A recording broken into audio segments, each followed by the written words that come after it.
जी बिल्कुल 13 ورځ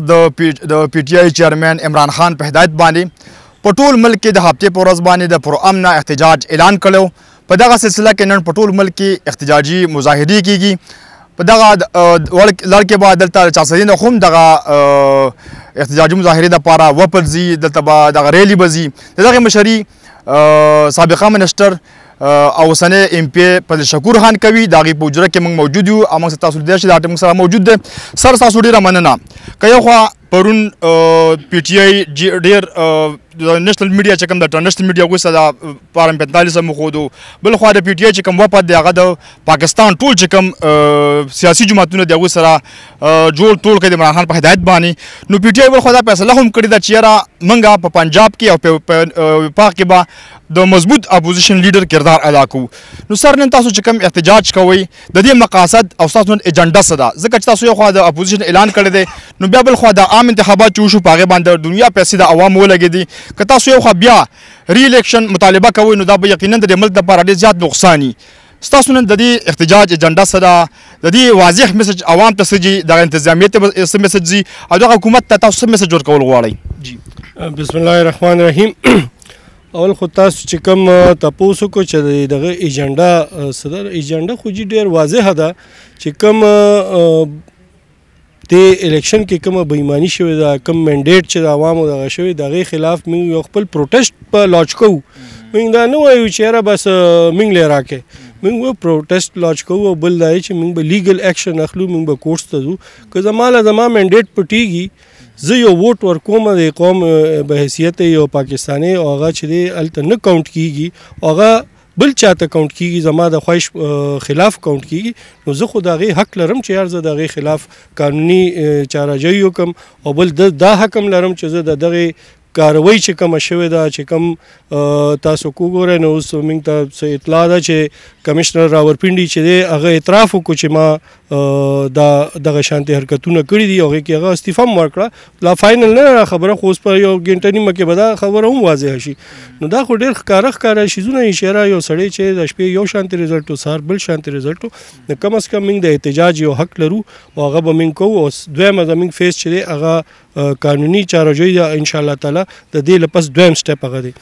زه چې تاسو وایي چې یاره ملک چې د دغې متحمل نشي کېدی چې دوباره الیکشن وشي موږ د دوباره الیکشن مطالبه نه کوو موږ د ری کاونټ مطالبه کوو موږ د پراپر کاونټ مطالبه کوو موږ وایو چې دا فارم 45 باندې چې څه رزلټ دی هغه دې موږ ته اناونس کړي شي اوس تاسو زه په دې خبر نه پوهېږم چې دا خبره ولې نه هایلایټ کېږي په دې میډیا باندې چې دوه فارم 45 څنګه اټیسټډ دوه فارم 45 ایشو شوي دي یو سره یو شان دی دا د دې هم پکار دی د چې یو ملک کې قانون نه نو هغې به څه کوو هغې خو به بغیر لپاره به خامخا د ملک قانون بالادستۍ لپاره به دا خلک به ودرېږي د خپل خبرو لپاره په دغه عام انتخابات کې پی ټی آی 93 سیټونه واخیستل خو دوی وایي چې موږ 180 ګټلي دي سر تاسو څه ګڼئ دا پارم 45 څه شی دی او پارم 47 څه شی دی ځکه پرون په دغې باندې ډېره خبر روانه وه فارم 45 خو جي هغه چې ستاسو هلته کاونټ وشي د ستاسو د پولینګ ایجنټ مخامخ او هغې باندې هغه چې کوم هغه ځای کې پریزایډینګ افیسر وي هغې تاسو ته فیل کړي هغې باندې د هغه هم د ګوتې نشاني د نور هم دغې او سګنیچر دغې سټمپ لګېدلي پې دغه فارم 45 دی دا فارم 45 چې بیا مین چې کوم هغه آفس دی هلته ځي د دې له بیا فارم 47 جوړېږي هغه هم د دې له جوړېږي چې د دې کې څه لیکلي شوي هغه هغې ته اوړي هغې باندې دغه شي نو مسله خو همدغه چې فارم 45 چې دی هغه یو شانتې رزلټ ښیي 47 چې دی هغه بل شانتې رزلټ ښیي مسله دغې ځای کې جوړه شوې ده ځکه چې فارم 45 چې دی هغه ستاسو د پولینګ ایجنټ مخامخ دغه کېږي لیک په هغې هر څه چې ورته وایي او دا 47 چې دی هغه زما د پولینګ ایجنټ مخامخ نه کېږي چې کوم هغه مین دغه دي د هغوی مخامخ کېږي نو په هغې ځای کې زموږ پیدا تاسو پی ټی آی د څو ورځو نه مخکې روان دي په دغه موټروی باندې احتجاج کوي پېښور کې هم ځای په ځای باندې احتجاجونه کوي خو دغه احتجاج نه بیا عام خلکو ته ډېر زیات تکلیف دی بیمارانو ته کوم چې خلک ضعیفه خلک دي نو بل خوا تاسو نن بیا احتجاج هم کوئ تاسو څه ګڼئ چې د دې احتجاجونو سره به ستاسو دغه مسلې حل شي چې کوم تاسو داندې شوي ده دغه د 80 سیټونو تقریبا تاسو مطالبه کوئ دا به حل شي او تاسو د احتجاج چا ته ریکارډ کوئ احتجاج یې ګورنمنټ آف پاکستان ته ریکارډ کېږي احتجاج چې دی وګورئ د دې ډېر لوی اثر دی که تاسو څوک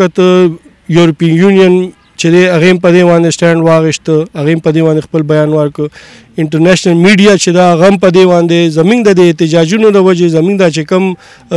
سټرګل شروع د دې د وجې دا شیز چې دا هایلایټ شو، انټرنیشنل میډیا هم اوس دا شیز اخلي. امریکنز چې دي هغوی هم په دې باندې بیان ورکړو. نو دا خو احتجاج خو ځکه د ضروري شیز دی چې یاره دا شیز موږ هایلایټ کړو چې یاره دلته دا انتخابات چې دي هغه د انتخابات په شانتې پکار دی. داسې خو څنګه چې موږ وایو چې یار نواز شریف که تاسو راولئ نو بس هغې له نوټیفیکیشن وکړئ راولئ.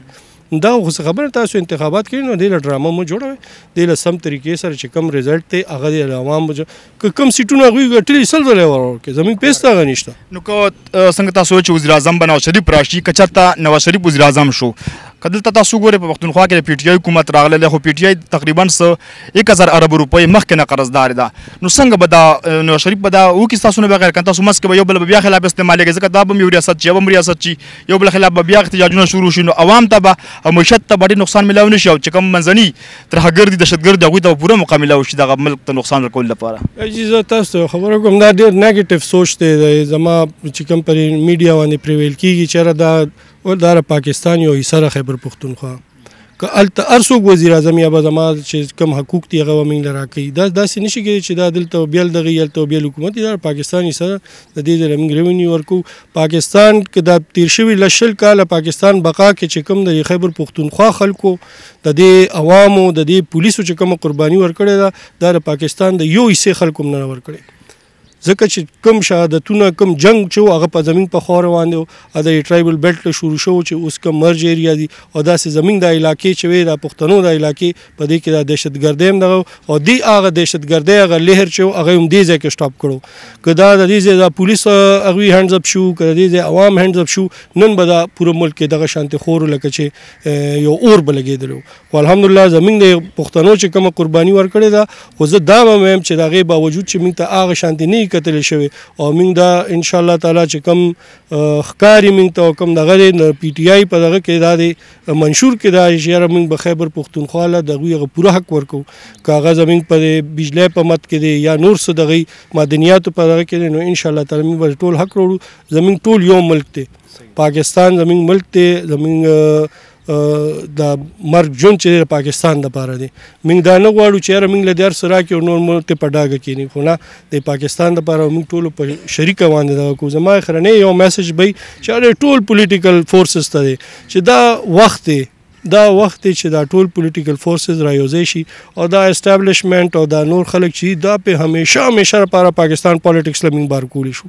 پکار دی چې موږ دې وخت کې دغه طرف ته توجه ورکړو او دا حکومتونه دا دې لپس سیاست دا به همیشه وي، دا سیاست به موږ همیشه کوو، خو داسې د اسټابلیشمنټ په زور باندې کېناستل او د هغوی پشپنۍ حاصلول دا چې دا د ملک تبعی ده، اصل تبعی د ملک دغه ده. پکار دی چې موږ دغه خلک د پاکستان پالیټکس له وباسو او په خپله کینو او سیاسي خلک چې هر ځای کې ناست دي هغوی د مسلو حل روغ کړي، که هغه هر څونه هغوی کې اختلافي. نو زما خو خپل دا خیال دی که دې وخت کې دا پولیټیکل فورسز ټول را یوځو شو دغه یو ایجنډا پوینټ باندې، دا نن چې ایشوز جوړ دي دا د اسټابلیشمنټ د وجې جوړ دي، دا زه نه وایم، دا پوره پاکستان وي، د ستاسو میډیا وي. سر تاسو اسټابلیشمنټ یادوئ، خو دلته په ملک کې تقریبا 175 پارټیان رجسټر دي، دې کې 100 برخه نه ده اخیستې، خو ولې عمران خان ویلي چې موږ به ټولو سیاسي جماعتونو سره اتحاد کوو، خو صرف 3 جماعتونو سره به نه کوو، ایم کیو ایم،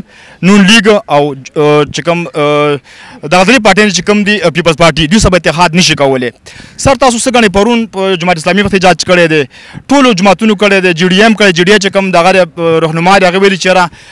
ملکی نظام خراب دی، سیاستدانان بیا ناکامه شوي دي، په دغه ملک کې د پوځ را مخکې شي، خپل کردار دی ولوبئ، یا د ایمرجنسي ولګئ یا د مارشال لا ولګئ. سر تاسو پوره بیا له موقع ورکوئ، څنګه تاسو ویل چې موږ ټول لیکینو خپل پورته جوړ کړو او دغه ملک په ترقۍ په لار بوځو، پوره تاسو پخپله بیا هغوی ته واک حواله کوئ، بیا الزامونه لګوئ، څنګه چې پخوا د هغوی په مارشال لا باندې اخیستی و، بیا دغه ملک جمهوریت نظام نه و، نن ذمهوار تاسو نه یاستئ. نه څنګه موږ دغه وکړو، یو پارټۍ سره زموږ نظریه هغوی سره مخالف دی، زموږ د پی ټي آی د 26-27 یې سټرګل چې د هغې خلکو دی د هغوی د کرپشن د وجې موږ د ملک د حال ته راورسېد. موږ هغوی سره څنګه کینو؟ موږ بیا غلو له لاس ورکړو، بیا غلو له غاړې ورکړو او د ملک باندې بیا د غلو حکومت راولو. دا داسې خو نشي کېدی. دا که تاسو ایم ساري که تاسو دا وایئ چې د دې د وجې فوج ته موقع میلاویږي، دا غلط سوچ دی جي. پولیټیکل د خلکو یو سوچ د خلکو یو نظریې باندې سودابازي نشي کېدی جي. او دا کوم دا سوچ دی چې یاره موږ به PPP سره یا نون لیگ سره کینو، دا بالکل غلط سوچ دی. دا د هغوی نظریې کې دغه شته، ځکه چې هغوی یو بل ته اول همیشه به غله وي، خو چې انټرسټ راغی یو بل له حکومتونو یو بل له غاړې هم ورکړي، یو بل له سپورټ هم ورکړو. موږ دغه شیز نشو کولی. موږ او هر یو هغې پارټۍ سره کینو چې کوم چې دی هغوی باندې د کرپشن بلیم نه، چې کوم پروګریسیو خلک دي، چې کوم د ملک له ترقي غواړي، کوم د ملک مخکې بوتلل غواړي، نو موږ هغې خلکو سره کېناستو لپاره. احتجاج ستاسو پر حق دی، پر امن قانون داري منځ کې ستاسو احتجاج حق دی. سر خو دا یو روایت ستا شو چې هر پارټي کله الیکشن وشو دوی ټول الزامات لګوي چې موږ سره داندلي شوې ده، خو سر په دې ملک یو جوډیشري شته چې هغه ازاد اداره ده، الیکشن کمیشن یو عیني اداره ده. تاسو هغوی له ول نه ځئ، تاسو به د همیشه خپل د مسالې په سړکونو باندې حل کوئ، نو تاسو هغه لار استعمالوئ چې ښه به نه وي. خو ما تاسو ته هغه اپشن هم دی، هغه کوټ کې هم کیسونه روان دي، کوټ کې هم کیسونه روان دي، په پېښور های کوټ کې دی، په ټرایبیونل کې دی، دغه والا چې کوم دی الیکشن کمیشن والا کوم ټرایبیونل دی، په هغې کې کیسونه روان دي. خو احتجاج ما تاسو ته وایي احتجاج ډېره پرې چې راشي هایلایټ شي، خلکو ته پته ولګي. دا ما خو تاسو ته وایي که نن د انټرنیشنل میډیا په دې باندې د دې کوریج کوي، هم د دې احتجاجونه د وجې کوي، هسې خو نه کوي. او زموږ انټرنیشنل میډیا ته مو وایي چې دې وخت کې په پاکستان کې کوم حالات دي، دا ډېر سنجیده حالات دي، دې باندې لږ غونډې کې غور او فکر پکار دی. دا پاکستان چې دی هغه یو عام ملک نه دی، دا یو نیوکل پار دی، او دې کې هر قسمه امن پکار دی، دې کې دغه پکار دی، فاینانشلی دا ملک سټرانګ پکار دی. یعنې خدای مکړه دې ملک له نورې مسلې جوړېږي. سر اخیره سوال، په ملک کې عام انتخابات کې چا هم پوره منډټ وانغوستو، اکثریت یې وانغوستو، که نن PPP دا که نون لیگ دا هغوی هم PTI طرف ته ګوري چې موږ سره اتحاد وشو دغه ملک دپاره حکومت جوړ کړو. خو دې نه مخکې د PTI سره د جمعیت علما اسلام ډېر تراخه تېر شوي دي، خو نن سبا د هغوی منځ کې ډېر خواږه روان دي. سر که پیره بیا ته وران شئ، نو بیا به تاسو یو بل منځ کې دا خبرې کوئ، او تاسو دا پیره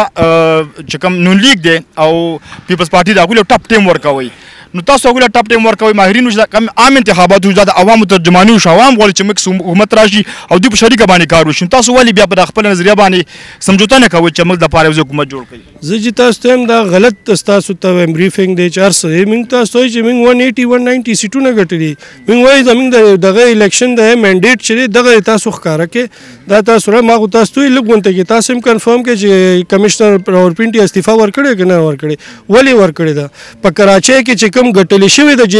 جماعت اسلامي ممبر دی، هغوی یار د الیکشن ما نه دی ګټلې، دا فلاني ګټلې دی،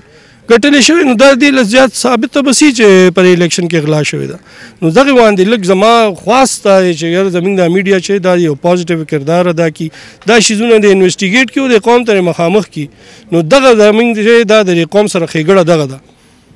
ځکه چې دا جلوسونه دغه دا همیشه له شوي، دا به بیا مي دغه ایشو نه. زما خو تاسو ته وایي ایشو دا ده چې قوم کوم منډیټ ورکړی پکار دی، هغه منډیټ دی احترام وشي. سر 400 وخت ورکړو ډېر مهرباني. تھینک یو سر. تاسو سابقه منسټر MP پر شکور خان خبر تاسو ورته یقینا دا هغوی د خبرو نه چول دا چې موږ سره داندلي شوې ده، ځکه زموږ دغه 80 سیټونه چې کوم دي په هغې باندې داندلي شوې ده، او موږ په دغه ملک کې 3 چې کوم سیټونه اخیستي دي یقینا دغه زموږ سره داندلي شو. د هغې لپاره موږ مجبور یو چې دغه قانوني لار استعمالوو، دغه احتجاج کوو، ځو به عدالتونو ته به ځو، دغه الیکشن کمیشن ته به ځو، د خپل حق به انشاءالله ضرور حاصلوو. جی